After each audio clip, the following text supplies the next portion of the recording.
Bienvenue dans votre nouvelle émission, Les Essentiels. Comme vous le savez, cette émission a pour objectif de décrypter et analyser quelques actualités de la République démocratique du Congo.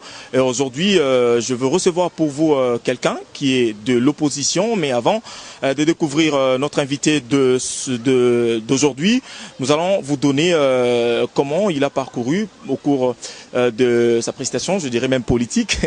On va commencer avec le monsieur que nous allons recevoir. De 2005 à 2009, il était cadre de l'UREC, parti cher au candidat aux élections de 2011, monsieur Oscar Kachala.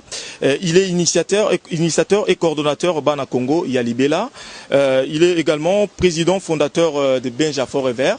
Il est également, en 2011, comme vous le savez, il était candidat député en vol aux élections de 2011, comme vous le savez, dans le district de Lukunga. Et actuellement, il est secrétaire national chargé de communication en vol, parti cher à l'honorable Délice Sanga et porte-parole de ces partis politiques.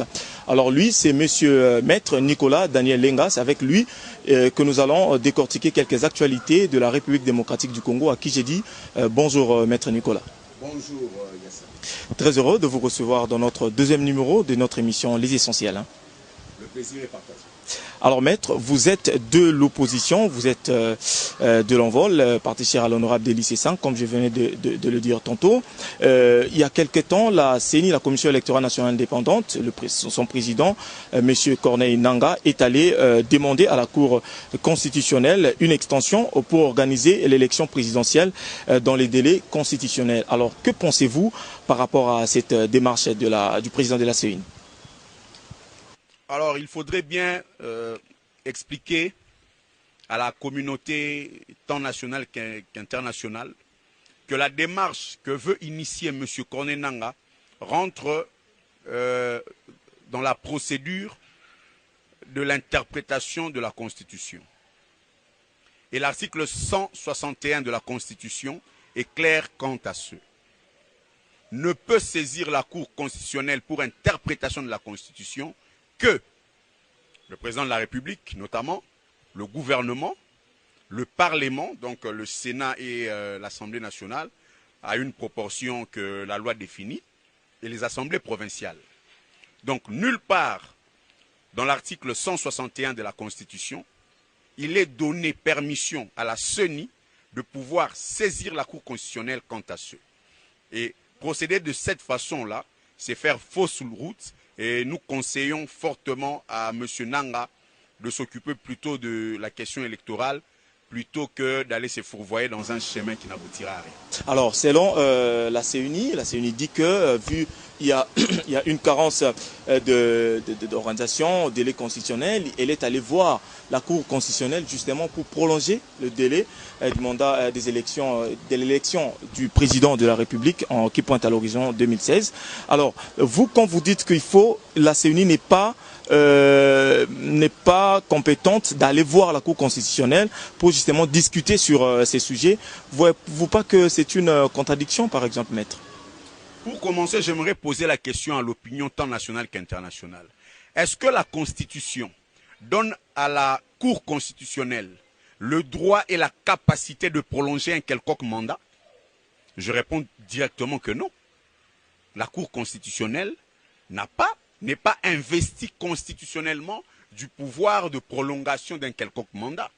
Et nous ne comprenons pas pourquoi M. Nangaa se croit pouvoir saisir la Cour constitutionnelle pour cela. J'aimerais à cet effet rappeler à l'opinion que nous, en vol, lorsque nous parlons de la Cour constitutionnelle, nous sommes plutôt à l'aise parce que vous le savez bien, vous êtes journaliste, que l'auteur de la loi portant existence même de cette Cour constitutionnelle, c'est l'honorable Délice Sanga Ipungu Tchaka 5, qui, vous connaissez, est champion en matière de production de loi à l'Assemblée nationale. Cela ne fait aucun doute. Et donc, nous sommes à l'aise de parler de la Cour constitutionnelle parce que l'un de nôtres, le président national de l'envol, en est l'auteur, en fait, est l'auteur de la loi portant création et fonctionnement de cette Cour constitutionnelle. Donc, il ne faut pas donner à la Cour constitutionnelle une force ou un pouvoir qu'elle n'a pas. Donc, c'est que la CENI a fait, c'est un pouvoir qu'elle a donné. À une quelconque prolongation et d'un quelconque mandat. Cela ne peut pas se faire. À cet effet, si vous permettez, nous aimerions rappeler à la CENI qu'elle tire sa légitimité principalement de la neutralité de ses avis et de ses arrêts. Dès lors que la Cour constitutionnelle se rend coupable d'avis et arrêts qui perd sa neutralité, la Cour constitutionnelle perdra directement et instinctivement sa légitimité. Et dès lors que la Cour constitutionnelle perd sa légitimité, le peuple n'a qu'un seul chemin à suivre, qu'une seule alternative, se saisir de l'article 64 et en faire application.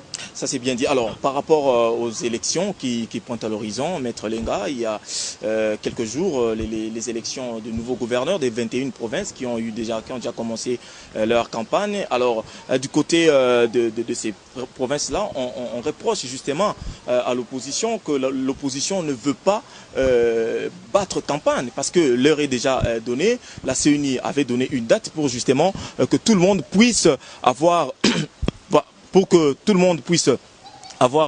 sa façon de faire la campagne, alors que l'opposition refuse toujours de faire la campagne dans quelques villes, dans quelques nouvelles provinces de la RDC.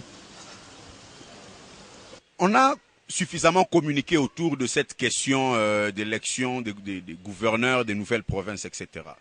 Nous avons posé une question et la CENI est incapable de nous répondre. Les élections qu'elle organise dans le cadre des gouverneurs des nouvelles provinces, ces gouverneurs-là seront investis d'un mandat de combien d'années?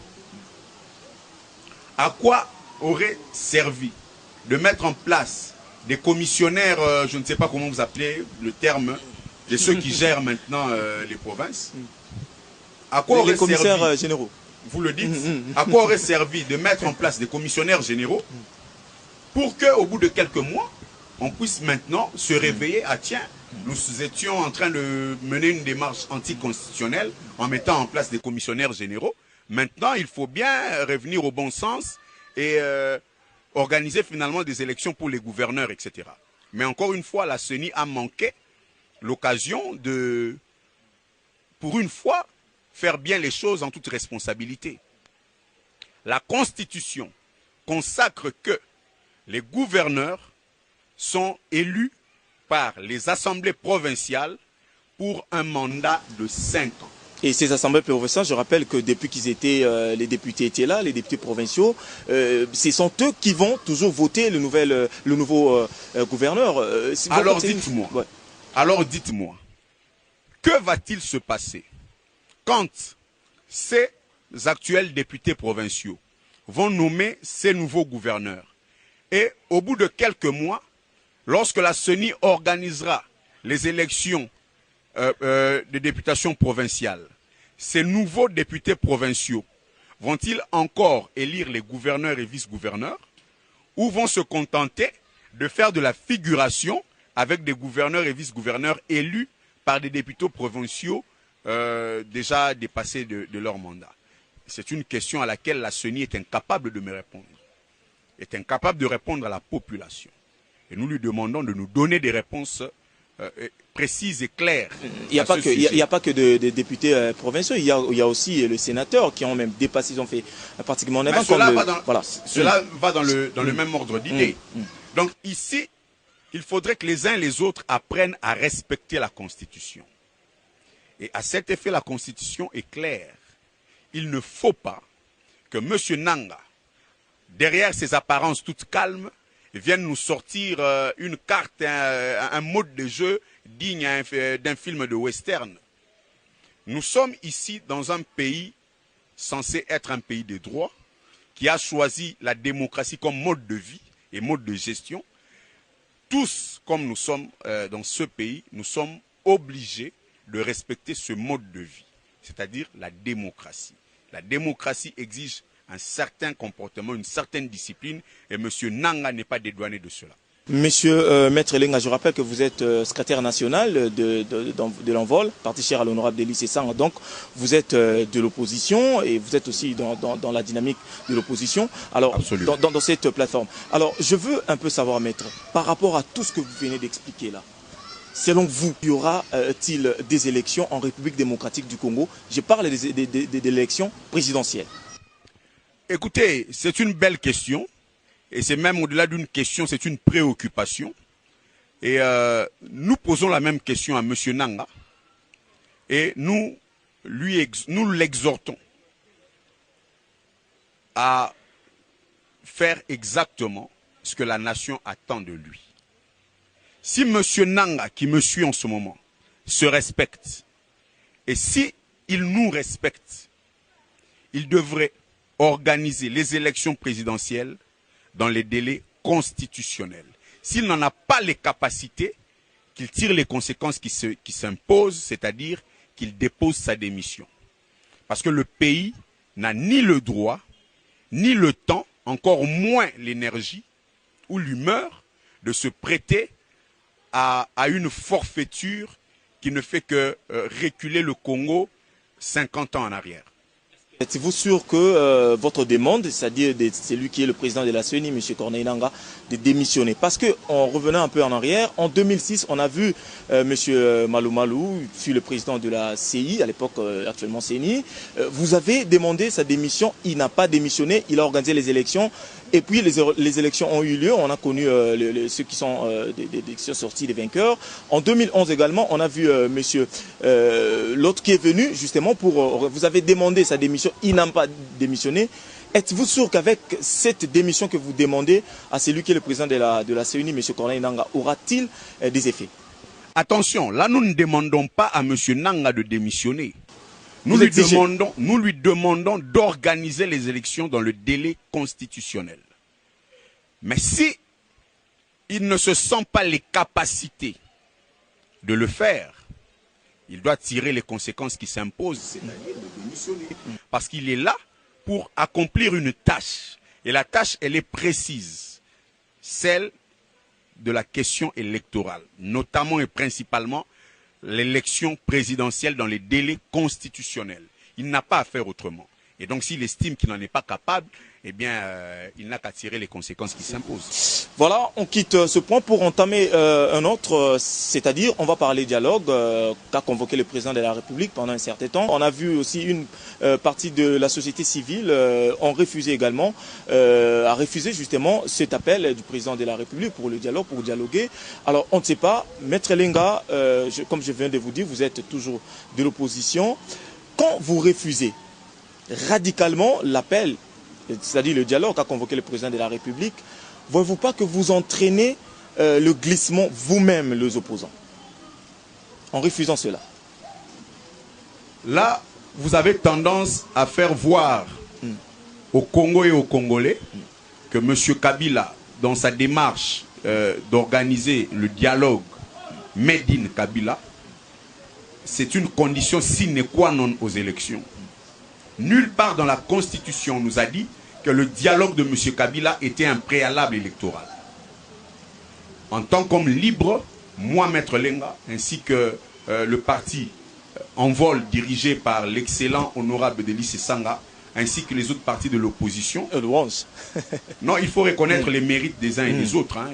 Ce n'est pas mal faire que de reconnaître l'excellence dans le chef de l'honorable Délice Sanga. C'était un point de détail, maintenant je poursuis pour dire que l'opposition tout entière, une grande partie de la société civile, ainsi que la quasi-totalité de la population congolaise, ont compris que le dialogue made in M. Kabila est tout sauf un comprimé pour la guérison des maux du Congo. Expliquez-nous un peu. C'est clair. M. Kabila et sa majorité tentent de faire croire à la population que leur dialogue est un remède aux problèmes du Congo. Mais c'est terriblement faux. À l'heure où nous en sommes, l'excellent remède serait d'organiser les élections présidentielles dans les délais constitutionnels. Je viens de suivre M. Mende Omalanga, porte-parole du gouvernement, qui dit que le chef de l'État et sa majorité ainsi que le gouvernement se bat pour la recherche des solutions qui peuvent mener à des élections crédibles, libres et transparentes. Oui. Mais écoutez, de qui se moque-t-il, le ministre de l'Information? Pour organiser des élections libres, démocratiques, transparentes et crédibles, mais il faut commencer par financer ces élections. Il faut passer par le respect de la Constitution. Qui doit le financer? Le gouvernement? Vous l'avez dit. Et le gouvernement dit qu'il n'a pas ces moyens-là pour organiser, pour donner à la CENI d'organiser des élections. Vous constaterez avec moi, ensemble, que ce gouvernement qui dit qu'il n'a pas de moyens pour organiser des élections avait plutôt les moyens pour financer l'ONIP. Vous connaissez l'ONIP qui devait se charger du recensement de la population comme préalable avant les élections. À cette date-là, le gouvernement avait affirmé haut et fort qu'il avait l'argent nécessaire pour financer l'ONIP. On peut connaître le montant? Et ce sera relatif à celui de... C'était en termes des millions de dollars. C'était en termes des millions de dollars. Je vous rappelle que techniquement, le recensement coûte plus cher que l'enrôlement. Parce qu'en matière électorale, la population cible, c'est de 18 ans et plus. Par contre, pour un recensement, on recense même un nouveau-né d'une année. Alors comprenez que, techniquement, il faut plus de moyens et financiers et matériels et même de moyens humains à l'ONIP plutôt qu'à la CENI. Mais en ce temps-là, le gouvernement avait affirmé haut et fort qu'il était capable et prêt à financer l'ONIP. Lorsque la population s'est insurgée contre cette manœuvre dilatoire et même machiavélique de rendre le recensement un préalable électoral, ce même gouvernement s'est rébiffé en disant aujourd'hui, s'agissant des élections, il n'est pas prêt à financer ces élections. Mais par contre, il est prêt à financer un immeuble dit intelligent qui a coûté à la nation congolaise 42 millions de dollars. Et pour organiser les élections, c'est plus que ça? Évidemment, pour organiser les élections, c'est plus que ça. Donc, c'est plus que ça, moins voilà. 42 millions. C'est plus que ça, moins 42 millions. On aurait pu injecter les 42 millions dans les processus électoraux. On aurait dû ajouter ce qui aurait manqué. Mais en tout cas, moins 42 millions de dollars qui auraient déjà résolu un certain nombre de problèmes dans la question électorale, dans les processus électoraux, plutôt que d'immobiliser cela dans un immeuble dit intelligent.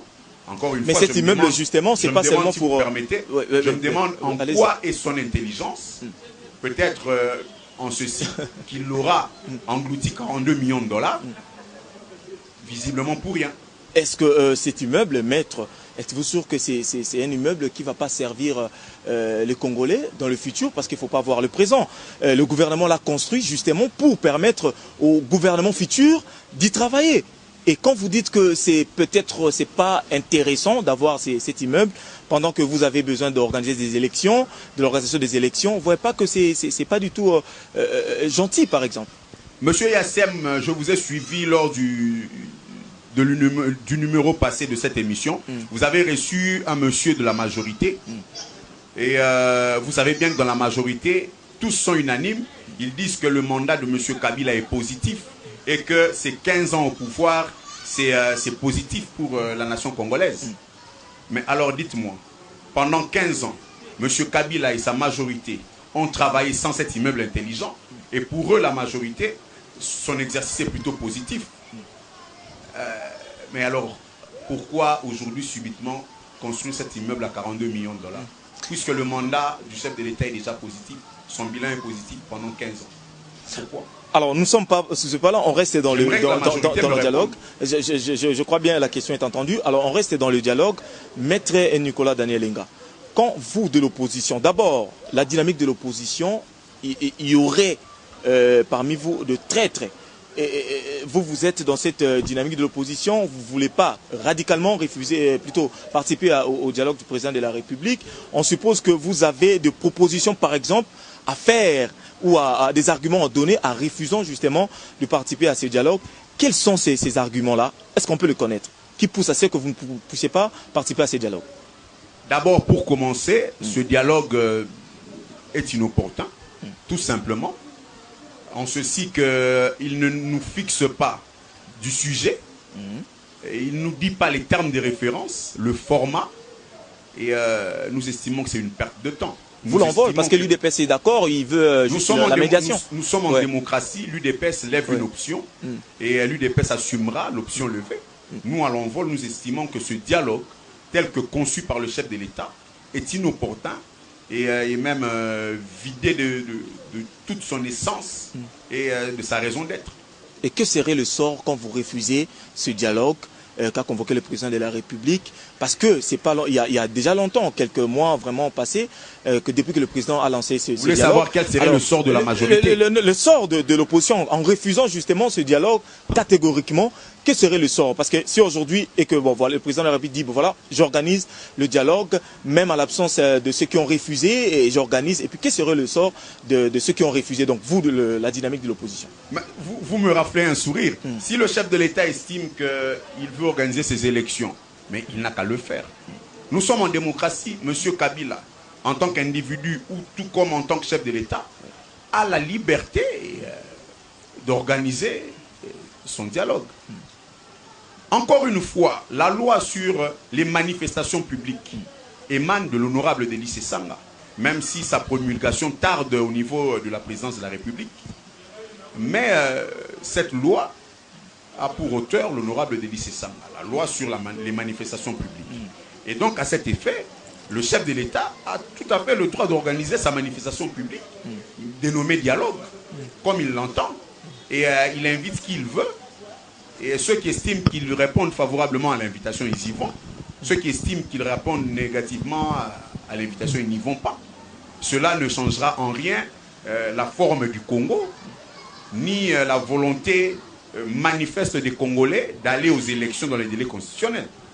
Mais on a vu également le président du PT, le président Steve Mbikai, qui a lui accepté ce dialogue, mais tout en proposant la transition justement pour qu'on puisse avoir les élections qui pointent à l'horizon. Il a proposé une transition de 3 ans. Et moi, j'ai suivi le secrétaire général de l'UDPS, M. Mavungu, qui a dit que cette transition sera dirigée par l'UDPS, c'est-à-dire M. Etienne Tshisekedi, parce que lui qui était sorti 2e lors des élections de 2011 présidentielle.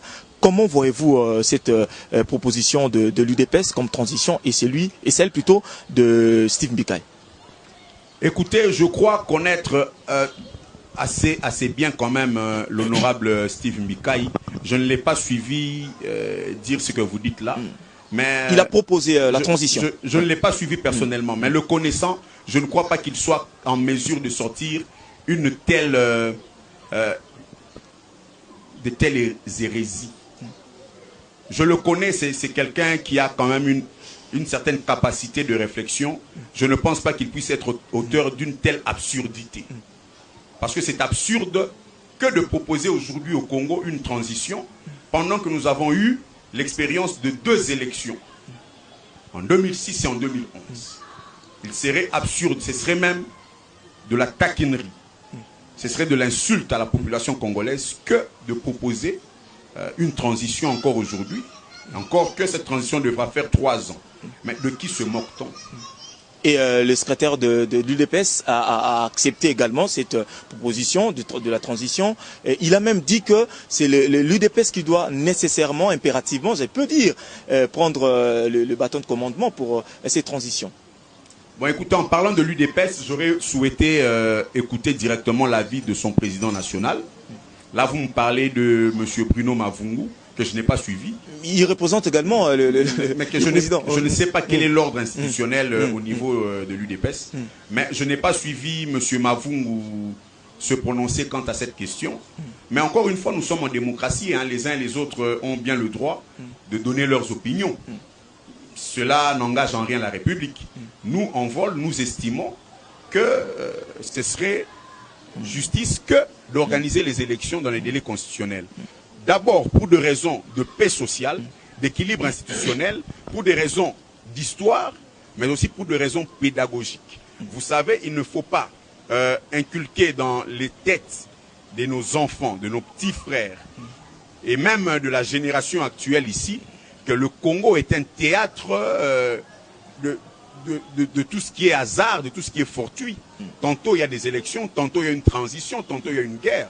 Non, le Congo s'est inscrit dans un schéma démocratique, et ce schéma démocratique exige des élections, exige un processus électoral. Monsieur Kabila, étant investi du pouvoir de chef d'État en 2011, savait pertinemment bien que 5 ans après serait la fin de son mandat, et cette fin est irréversible, et donc il devait préparer avec son gouvernement des élections qui viendra succéder à son mandat. Ne pas le faire est un manquement grave à la responsabilité d'État que la nation congolaise a placée en lui. Donc vous êtes contre la proposition de ces derniers que je viens de citer. Vous êtes tous de l'opposition. Je me répète, quand même, soyez galant. On ne peut pas être pour une telle absurdité. Vous appelez ça absurdité? Mais c'est une hérésie.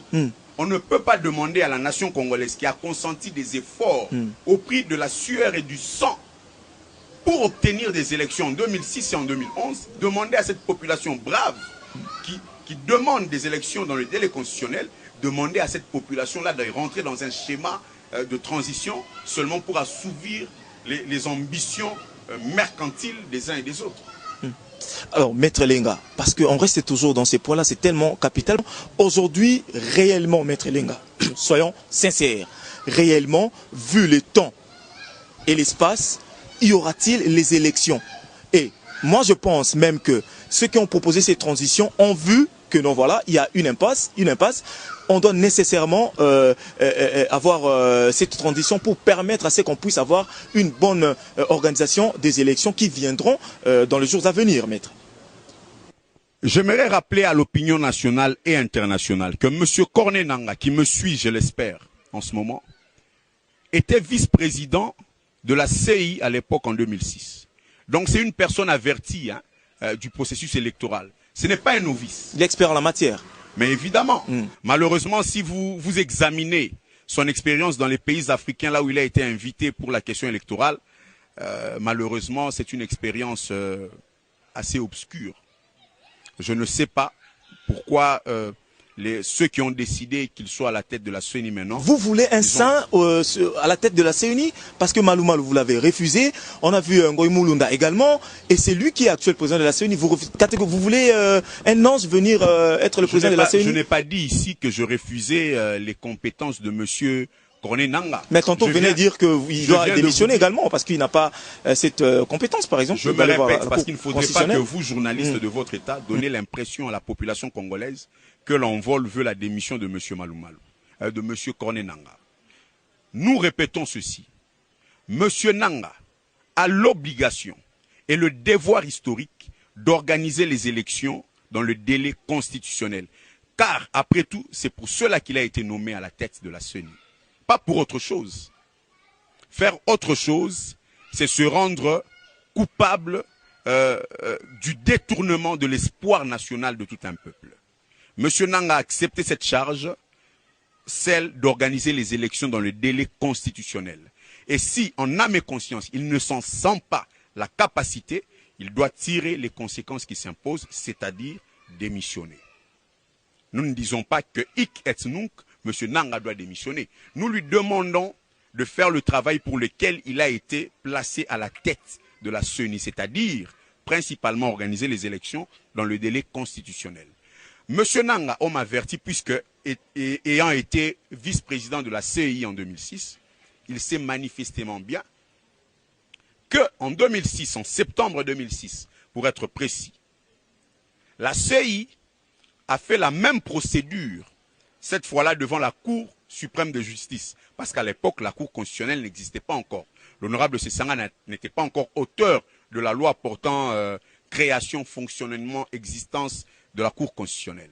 Et donc, à l'époque, c'était la Cour suprême de justice. En son temps, la CEI est allée demander une prolongation quant à l'organisation des élections présidentielles du second tour. Et la Cour suprême de justice, en son temps, s'est prononcée en disant que organiser les élections au-delà du délai constitutionnel serait une violation de la Constitution. C'est une jurisprudence qui existe. Et aujourd'hui, si la Cour constitutionnelle prend la responsabilité de se dédire quant à cette jurisprudence, elle perdra de sa légitimité. Et la population n'aura plus qu'un seul recours, c'est-à-dire d'utiliser et d'appliquer strictement l'article 64 de la Constitution pour mettre hors d'état de nuire le groupe d'individus qui tentera de s'imposer par des moyens non démocratiques au pouvoir. Maître, votre président Deli Sesanga, l'honorable Deli Sesanga, a eu également, ça c'est sa deuxième mandature comme député national. Pendant son mandat, je commence d'abord par son premier mandat, qu'est-ce qu'il a fait pour le peuple congolais? Je comprends que la question est posée à l'intention et à l'attention des populations qui nous suivent. Parce qu'en tant que journaliste, donc comme averti, vous avez suivi, je le suppose, le parcours de l'honorable Sesanga et vous savez exactement ce qu'il a fait pour le Congo. Je vous dis, et vous pouvez vérifier, en matière de production de loi à l'Assemblée nationale, il est inégalé. C'est le champion, c'est une machine à production de loi. Donc voilà principalement ce que l'honorable Sesanga a fait depuis 2006 jusqu'à ce jour. Je vous cite à titre exemplatif. Allez-y. La loi portant organisation et fonctionnement de l'opposition, c'est une œuvre de l'honorable Sesanga. La loi sur la Cour constitutionnelle, c'est une œuvre de l'honorable Sesanga. La loi sur les manifestations publiques, c'est une œuvre de l'honorable Sesanga. Mais j'en cite et j'en passe. Mais qu'est-ce que vous voulez de plus? Écoutez, quelle est la mission d'un député national, si ce n'est de légiférer et de faire des contrôles parlementaires?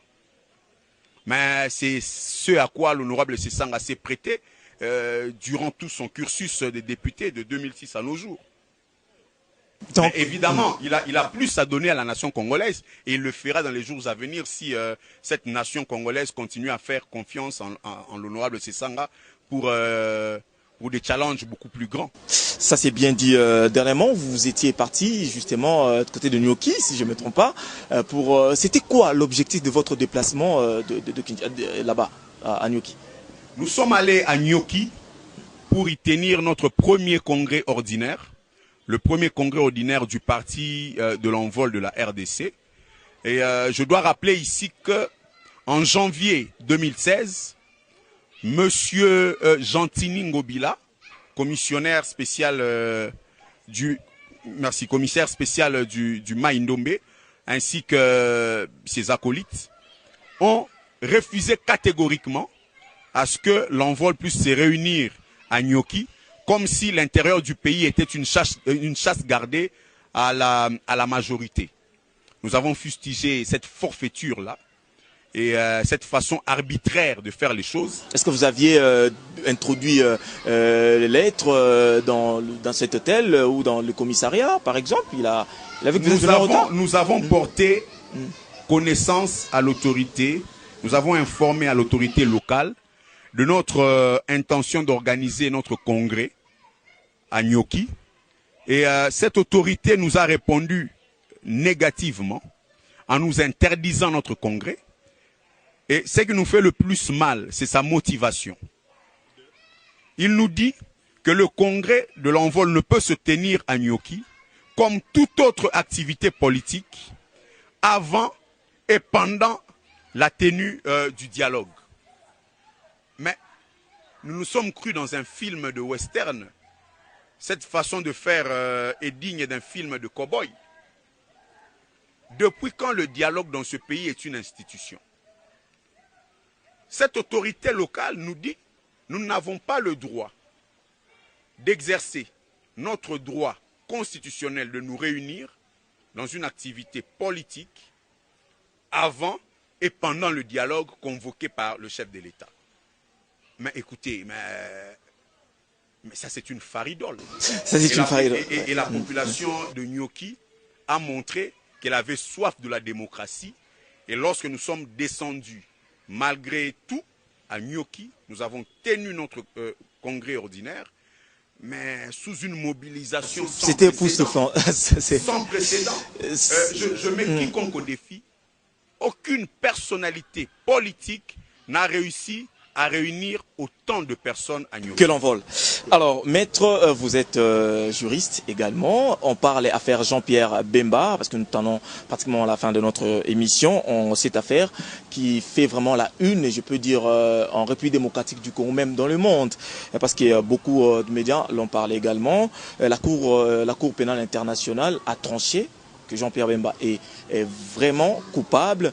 Alors vous, en tant que juriste, en tant que maître, quelle analyse faites-vous? Parce qu'on aurait dû peut-être avoir le nombre d'années que Jean-Pierre Bemba pourra consommer, parce qu'il a déjà consommé plus de 8 ans. Alors si on peut parler d'années, il pourra avoir combien d'années sur le 8 ans qu'il a consommé? J'aimerais ici avant tout, au nom de l'honorable Delis Sesanga, président de l'Envol, au nom de tout l'Envol, et sans avoir peur de me tromper, au nom de toute la famille de l'opposition, je viens ici exprimer notre soutien et notre solidarité au sénateur Jean-Pierre Bemba.